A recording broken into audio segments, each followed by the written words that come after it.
धर्म स्नेही सत श्रद्धालु यहाँ पर उपस्थित आप सभी भव्यवर पुंडरीक पुण्यात्मा महानुभाव आचार्य भगवान समंत भद्र स्वामी द्वारा विरचित रत्न करंडक श्रावकाचार की वाचना में सप्तम अधिकार अंतिम अधिकार के कुछ अंत उपांत के समीपवर्ती श्लोकों की व्याख्या देख रहे थे। व्याख्यान में देखा 11वीं प्रतिमा का स्वरूप, उसके बाद अब पुण्य पाप के फल को बताने वाला, व्यवहार धर्म की व्याख्या करने वाला, अशुभ से निवृत्ति कैसी हो, उसका फल क्या है, इस संबंध में आचार्य महोदय स्वयं ही श्लोक के द्वारा कहते हैं। उनके शब्दों को देखें। पाप मराति धर्मो वंदुर्जीवस्य चेत निश्चनवन समयम यदि जानीते श्रेयो ज्ञाता ध्रुवं भवति। पापम अराति धर्मो वंधुर जीवस्य च इति निश्चन वन। जीव का पाप शत्रु है और धर्म मित्र है, ऐसा जो निश्चय करता हुआ। संयम यदि जानीते, समय को जानता है, वही श्रेयो कल्याण का ध्रुवम शाश्वत ज्ञाता भवति, ज्ञाता होता है। ये शब्दार्थ देखने की कोशिश की। अब इसकी व्याख्या देखते हैं। सबसे पहले कह रहे हैं पापम। पाप क्या है? पाप शब्द का प्रयोग अशुभ के लिए किया जाता है।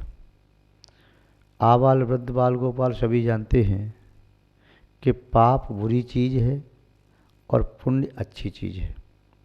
पाप का फल बुरा होता है, पुण्य का फल अच्छा होता है। सिद्धांत की भाषा में, शास्त्र की भाषा में देखें पाप क्या है। संसार में जितने भी निंद्य बुरे कार्य हैं, शब्द हैं, विचार हैं, प्रवृत्तियां हैं, वे सभी पाप की कोटि में आते हैं। उसका फल क्या है उसे समझें हम पाप के संबंध में, क्योंकि कई वृक्षों की पहचान उसके पत्तों से होती है, कई वृक्षों की पहचान उसके पुष्पों से होती है, कई वृक्षों की पहचान उसके फलों से होती है, कई वृक्षों की पहचान उसकी त्वचा छाल से होती है, कई वृक्षों की पहचान उसकी जड़ से होती है। तो पहचान करने के लिए अलग अलग दिया। अब हम देखें कि पाप रूपी वृक्ष की पहचान क्या है। तो पाप रूपी वृक्ष की पहचान ऊपर से देखें, वह पाप रूपी वृक्ष जब फलित होता है तो वह किसी भी जीव के जीवन में फलित क्यों नहीं हो रहा हो, वह नियम से दुख देता है। चाहे इष्ट वियोग संबंधी, चाहे अनिष्ट संयोग संबंधी, चाहे वह अन्य प्रकार की पीड़ा संग्रस्ता संबंधी, चाहे किसी वस्तु को प्राप्त करने की तीव्र आकांक्षा संबंधी, देता दुख ही है। दूसरी बात कह रही है कि पाप रूपी वृक्ष का फल दुख है, दुरावस्था है, दरिद्रता है, दीनता है और दौर्भाग्य है।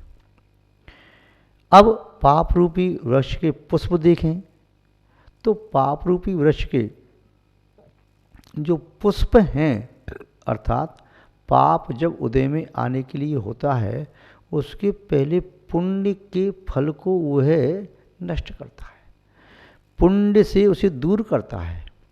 न केवल पुण्य क्रिया से, पुण्य की भावना से, पुण्य के वचनों से, पुण्य की प्रवृत्तियों से दूर करता है और अशुभ की ओर ले जाता है, और पुण्य का फल भी उसमें प्राप्त नहीं हो पाता।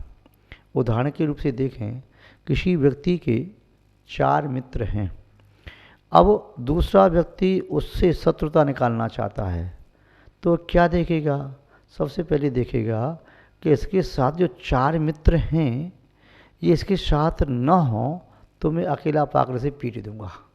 तो 4 मित्रों में से 3 मित्र तो किसी न किसी काम में लग गए, और उसने किसी व्यक्ति से समाचार भिजवाया कि शीघ्रता से आपको आना है।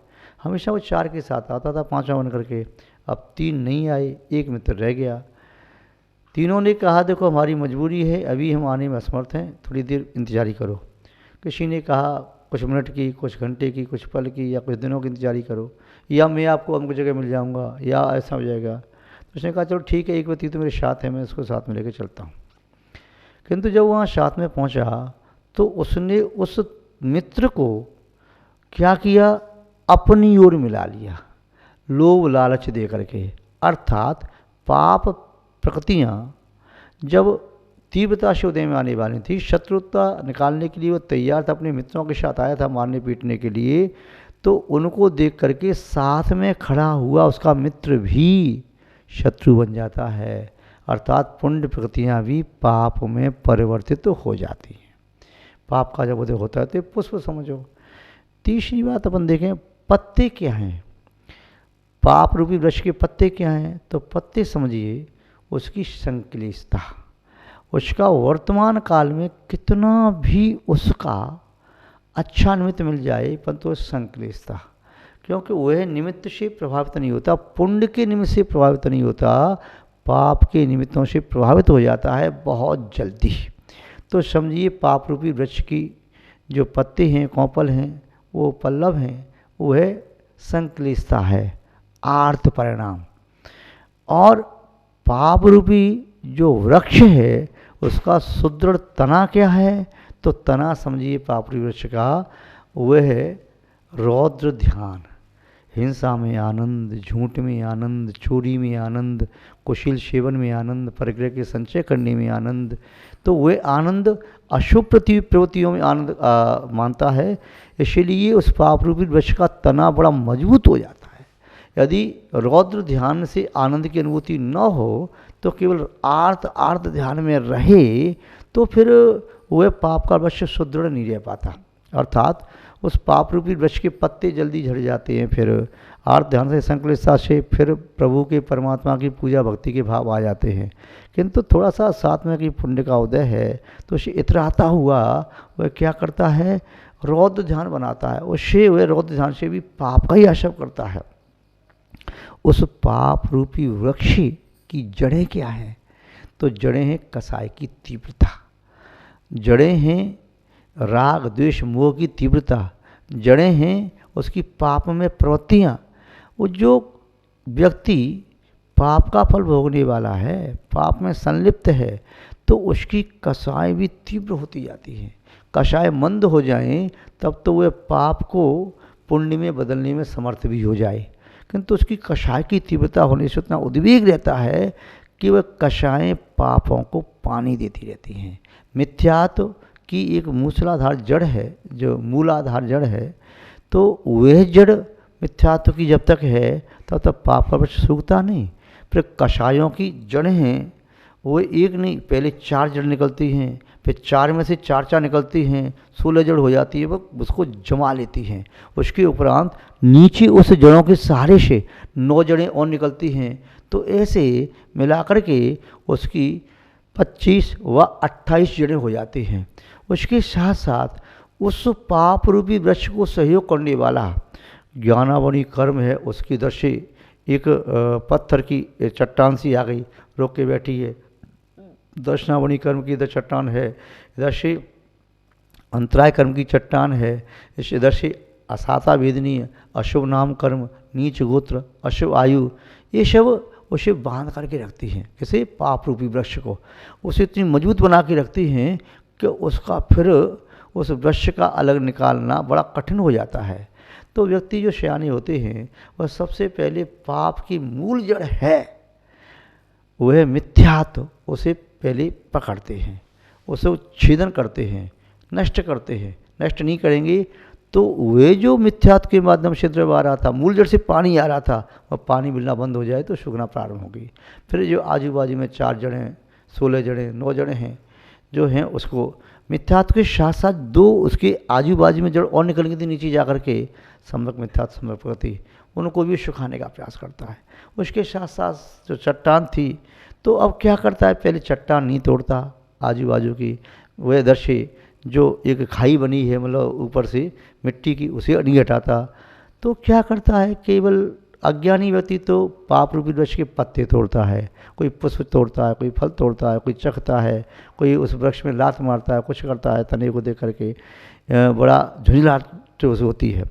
किंतु विद्वान व्यक्ति जो होता है, जो समझदार होता है, विवेकी होता है, जिसके हाथ में पाप रूपी वृक्ष की मूल जड़ आ गई, मिथ्यात्व आ गया, वह उससे बिल्कुल ढीली कर देता है कि इससे पानी आना बंद हो गया तो सब जड़ से आने वाला पानी धीमे धीमे कम होता चला जाएगा और वृक्ष सूख जाएगा। उस वृक्ष को नष्ट किया जा सकता है, वृक्ष को जलाया जा सकता है, जिस द्वारा कभी इसके बीज भी उत्पन्न न हो पाए। तो पाप जीव का शत्रु है, अनिष्ट पाने वाला, वस्तु देने वाला। भव सागरे यह पात्यति सा पापम, भव सागर में जो पतित करता है सो पाप है। पाप के बिना जीव भवसागर में पतित तो हो ही नहीं सकता। सिर्फ पुण्य के सहारे से जीव संसार में कभी गमन नहीं कर सकता। पाप कृतियाँ आवश्यक है। जैसे कोई भी कपड़ा बनता है केवल ताने ताने से नहीं बनता, ताना बाना दोनों साथ साथ होते हैं। तो ऐसे ही ये पाप और पुण्य दोनों प्रकृतियाँ हैं, दोनों ही पाप पुण्य मिलवाए पायन बेड़ी डारी।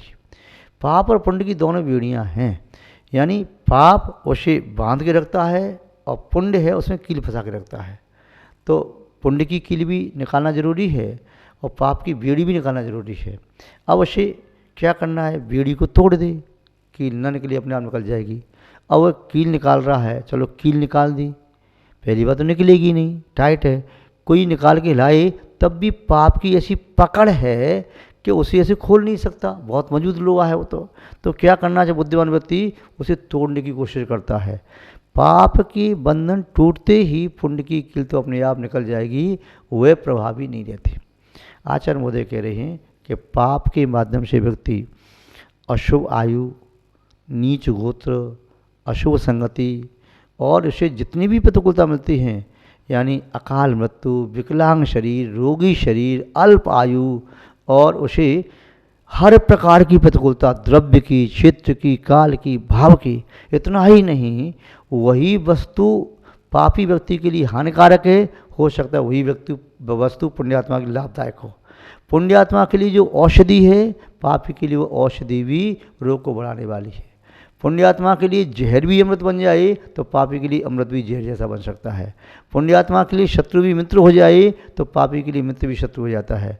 पुण्यात्मा के लिए जो अशुभ हैं वह भी उसके लिए पुण्यात्मा शुभ हो जाए, पापी के लिए स्वजन, परिजन, पुरजन, निजी व्यक्ति, कुटुंबीजन, ये सब प्रतिकूल हो जाते हैं। यहाँ तक कि पाप के उदय में तो शरीर भी प्रतिकूल हो जाता है। शरीर अपना कहा नहीं मानता, इंद्रिय अपना कहा नहीं मानती, यहाँ तक कि शुभ वचन मुँह से निकलते नहीं हैं और शुभ वचन न निकालें तभी निकल आते हैं, घूमते रहते हैं। शुभ क्रिया करते हुए भी कर नहीं पाते, अशुभ क्रिया से छूट नहीं पाते। नारकी चाहे शुभ क्रिया कर नहीं सकते पाप के उदय से, और हेमेंद्र आदि चाहे अशुभ क्रिया कर लें तो अशुभ क्रिया कर नहीं सकते, पुण्य का तीव्र उदय है।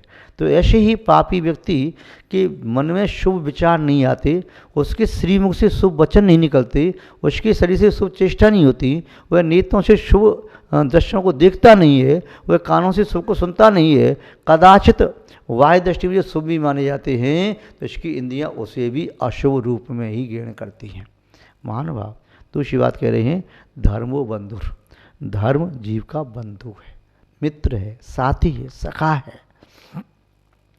जिसके पास एक ऐसा सुदृढ़ सखा हो, ऐसा साथी हो कि जो तीन लोक पर भारी है, तीन लोक का कोई भी जीव और कोई भी अन्य द्रव्य आत्मा का घात नहीं कर सके, उस मित्र के रहते हुए, जिस मित्र के रहते हुए इस आत्मा का कोई घात नहीं कर सकता, प्रतिघात नहीं कर सकता, ऐसा समर्थ मित्र जिसके पास है, उसे किस बात का डर?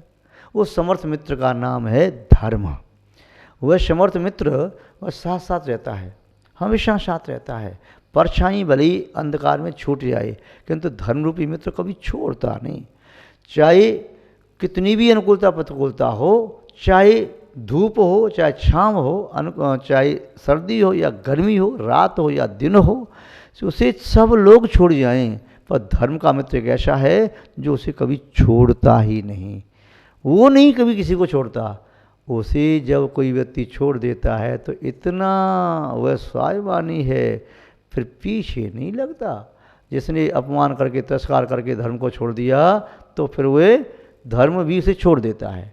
तो वंदुर धर्म जीव का बंधु है, पाप मराती धर्मो वंदुर जीवस्य। जीव का बंधु कौन है? धर्म है।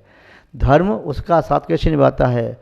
चाहे व्यक्ति अग्नि के बीच हो, जल के बीच हो, शमशान में हो, पर्वत पर हो, गुफा में हो, कंदरा में हो, जंगल में हो, कहीं जंगली पशु के सामने आ जाए, कहीं अग्निदाह के प्रसंग आ गया, कहीं कैसी भी प्रतिकूलता में आ जाए, उस प्रतिकूलता में वो हिम्मत नहीं हारता। कौन? जिसके साथ में धर्म रूपी मित्र है, और वह मित्र वहाँ ही साथ देता है, यहाँ तक कि वह अभिशापों को भी वरदान में बदल देता है। कौन?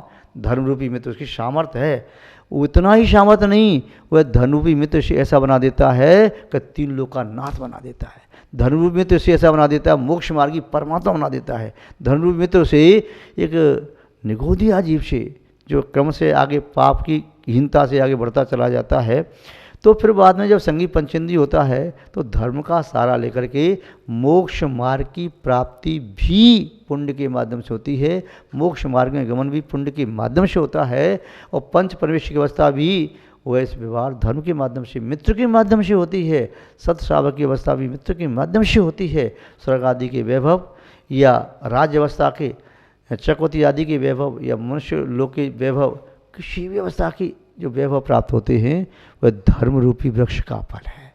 धर्म रूपी वृक्ष की छाया ऐसी है जो निस्संदेह पाप ताप संताप की हारक है। धर्म रूपी वृक्ष ऐसा है जो समस्त रोगों का निदान करने वाला है। धर्म रूपी वृक्ष ऐसा है जो समस्त प्रतिकूलताओं का को तुरोहित करने वाला है। धर्म रूपी वृक्ष के माध्यम से विकलांग भी वह पूर्ण अंग वाला हो जाता है, रोगी निरोगी हो जाता है, और संकट में फंसा हुआ व्यक्ति वे उत्कर्ष और वैभव को प्राप्त करता है। धर्म रूपी मित्र के साथ आते ही वे अंधकार में भी प्रकाश का अनुभव करता है, वे कड़वाहट में भी मिठास का अनुभव करता है, ताप में भी शीतलता का अनुभव करता है। तो महानुभाव, आज हमने देखा कि पाप और धर्म क्या है, संक्षेप में देखा। आगे इसी कार्य को अपने देखेंगे। ओम शांति। आज बस इतना ही।